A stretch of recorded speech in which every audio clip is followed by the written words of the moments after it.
Hollywood's heart just cracked wide open. The stars, the legends, and even the toughest industry veterans have come together to honor one of the brightest lights to ever grace a screen. At 71, the woman who made generations laugh with her sharp wit and iconic characters has taken her final bow. And for once, Hollywood isn't gossiping, it's grieving. The city that thrives on drama suddenly found itself drowning in genuine emotion.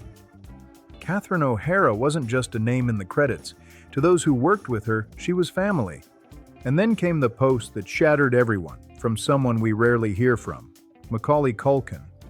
The once reclusive child star who shared movie magic with Catherine in Home Alone broke his silence with words that went straight to the soul.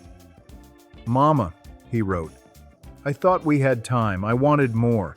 I wanted to sit in a chair next to you. I heard you, but I had so much more to say. I love you. I'll see you later." Just 33 words, but they hit harder than any Hollywood monologue. In that message, the world saw what her colleagues already knew. Catherine wasn't just an actress. She was light, laughter, and love wrapped into one unforgettable woman. Macaulay, now 45, first met her on the Home Alone set back in 1990 when he was just 10. Catherine played the frantic but loving mom, Kate McAllister, the woman who would stop at nothing to get back to her child. That fictional bond became something real over the next 35 years. When Macaulay got his star on the Hollywood Walk of Fame in 2023, Catherine was right there beside him, smiling with that same warmth that defined her career. In a 2018 interview, Macaulay said, "She was my mom in the most important movie of my life, but she became so much more than that." He shared how Catherine checked in on him, cared about him, not as Macaulay Culkin the actor, but as Mac. And in his final tribute, he didn't call her Catherine. He didn't say Ms. O'Hara, he called her Mama, because to him, that's who she was. And now, the son who thought he still had time is left to carry that love through the films they made together. "I'll see you later," he wrote, not goodbye, because some bonds don't fade even when life does. But Catherine's story doesn't end there. If Macaulay was her on-screen son turned family, then the Levy family was her soul family, the ones who helped cement her legend. Dan Levy, co-creator of Schitt's Creek, poured his heart out online, writing, "What a gift to have gotten to dance in the warm glow of CatherineOHara's brilliance for all those years. You can feel the decades of history between their families in every word." Dan revealed that even before she played his on-screen mom, Catherine was already family. And that's no exaggeration. Catherine met Eugene Levy, Dan's father, back in 1974 at Toronto's famous Second City Theatre. They were just young dreamers then, hungry for the spotlight, but unknown to the world. Over 5 decades, they built a comedic legacy that changed the game forever. From their legendary SCTV sketches to Christopher Guest's iconic mockumentaries, they became the gold standard of clever comedy. Then came the crown jewel, Schitt's Creek. Catherine and Eugene reunited as Johnny and Moira Rose, the rich couple forced to start over in a tiny town. No one saw it coming, but the show became a cultural phenomenon. It ran for 6 seasons and dominated the 2020 Emmy Awards, sweeping every major comedy category, an achievement so rare it made history. Catherine took home the award for Outstanding Lead Actress in a Comedy Series, and her acceptance speech still gives people chills. She looked out at the crowd, smiling that mischievous smile, and thanked Eugene and Dan for giving her a role that let her be exactly who she was. A woman of a certain age, my age, who gets to fully be her most ridiculous self. That line summed up Catherine perfectly. Bold, fearless, and unapologetically funny. Hollywood may never be the same without her laugh echoing through its halls, but the love she gave and the joy she spread, that's eternal. Moira Rose wasn't just a character. She was chaos and class, wrapped in couture. Those wild wigs, that over-the-top accent, and her love for words that didn't even exist. Moira was outrageous, hilarious, and unforgettable. But underneath all that fabulous drama, she had something real. Heart. She loved her family with a fierce, loyal kind of love, and she grew in front of our eyes. That's what CatherineOHara did best. She made the ridiculous feel real. Sarah Levy, Eugene's daughter and Dan's sister, the radiant Twyla Sands from Schitt's Creek, shared her own tribute, and it hit straight in the chest.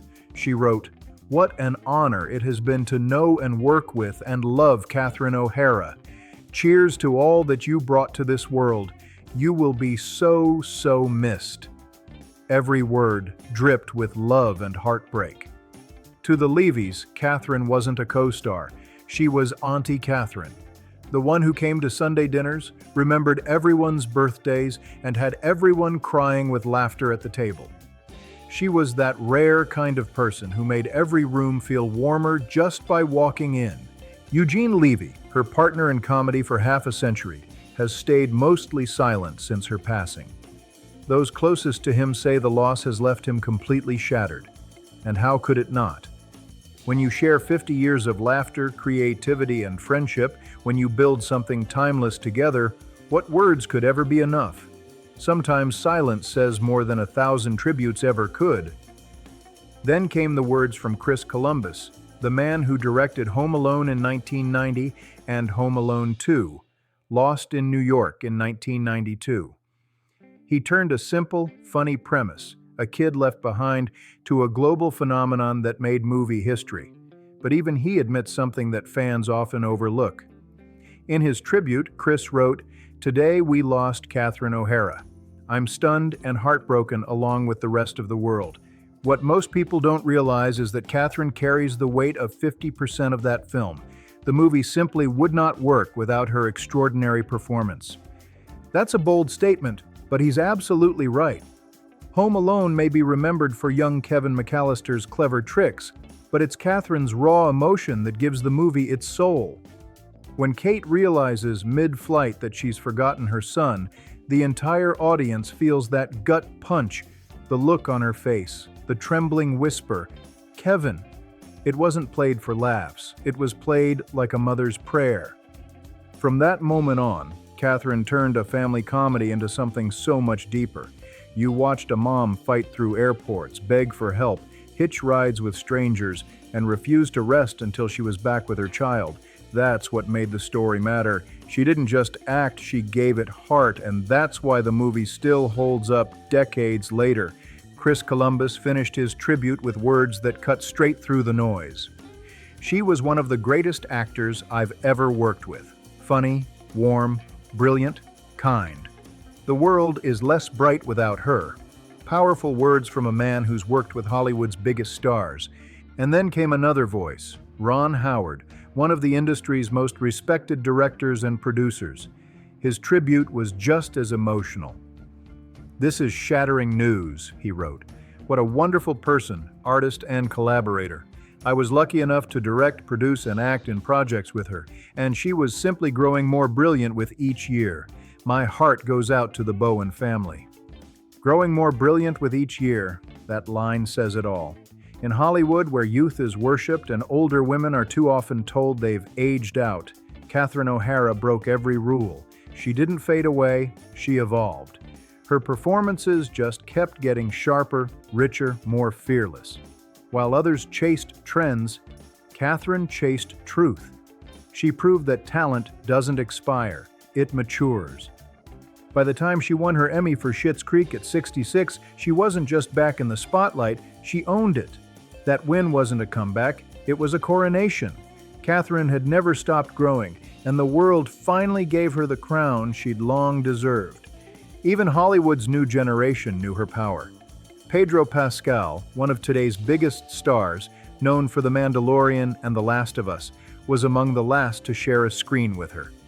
In 2025, Catherine joined The Last of Us Season 2 as a psychotherapist in a world torn apart, bringing her signature mix of warmth and mystery to even the darkest setting. She could make you laugh, cry, and believe, all in a single scene. CatherineOHara didn't just play roles, she defined them, and no matter the wigs, the accents, or the chaos, what shone through every time was her unstoppable brilliance. CatherineOHara and Pedro Pascal only shared a short time on set. But wow, The impact was unforgettable. Pedro's tribute said it all.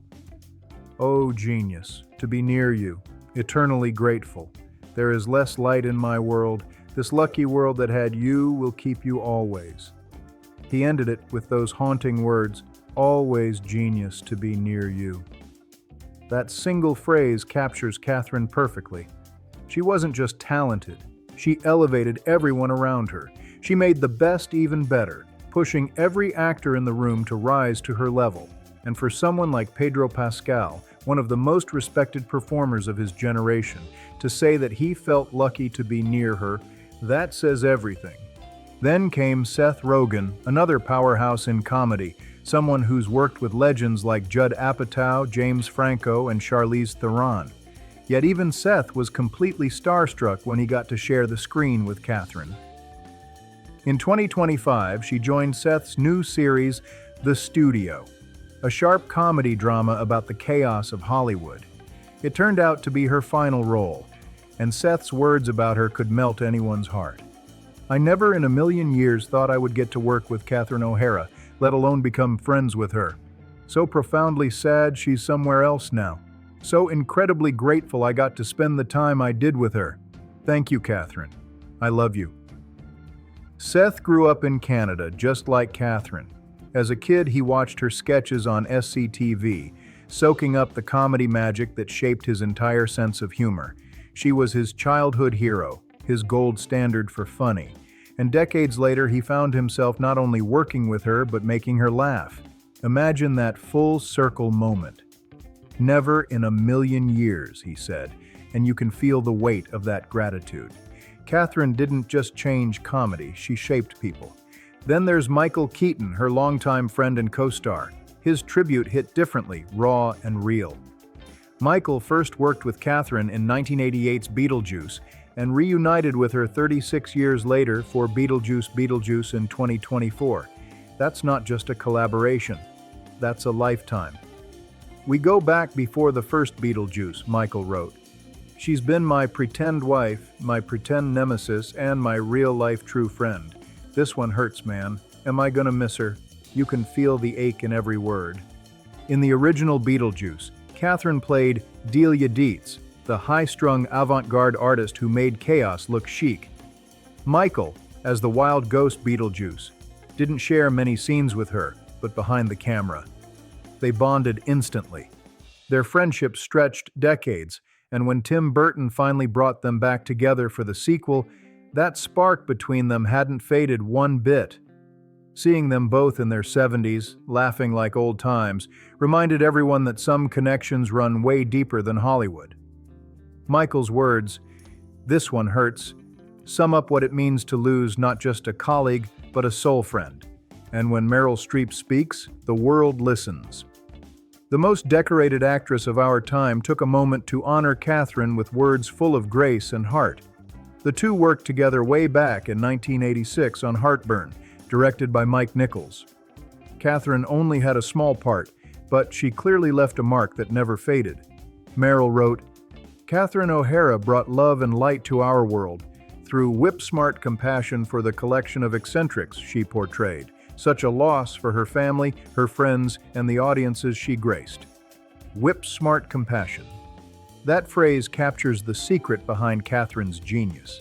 She didn't just play her oddball characters, she understood them. Whether it was Lola Heatherton, the washed-up lounge singer, or Dusty Town, the unfunny comic desperate for laughs, or even Cookie Fleck, the quirky dog show enthusiast with a sketchy past, she brought love to every strange, flawed soul she played. And then there was Moira Rose, the dramatic soap star with a heart of gold. Catherine didn't mock her characters, she humanized them. That's why audiences connected so deeply. Because Catherine found beauty in their weirdness. And in doing so, she made us love the weird parts of ourselves too. And of course, Martin Short, another Canadian comedy legend and one of Catherine's closest lifelong friends, added his voice to the chorus of heartbreak. His message was short, simple, and devastating. "I am devastated. We have lost one of the comic giants of our age. I send my love to her family." No fancy phrasing, no long goodbye, just truth. Comic giant. because that's what Catherine was. Not just funny, not just talented, but a giant whose shadow will forever stretch across comedy. Michael McKean, who starred alongside Catherine and Eugene Levy in Christopher Guest's A Mighty Wind, 2003, shared memories of working with her on that unforgettable mockumentary. Together, they played Mitch and Mickey, two folk singers and former lovers reuniting after years apart for one last performance. Their duet, A Kiss at the End of the Rainbow, was so touching it got nominated for a Grammy. And that final moment, when Mitch leans in and kisses Mickey as the song fades, it wasn't just acting. It was Catherine pouring real emotion into a pretend world, turning comedy into something heartbreakingly human. That's what CatherineOHara did. She blurred the line between laughter and love, between absurdity and truth.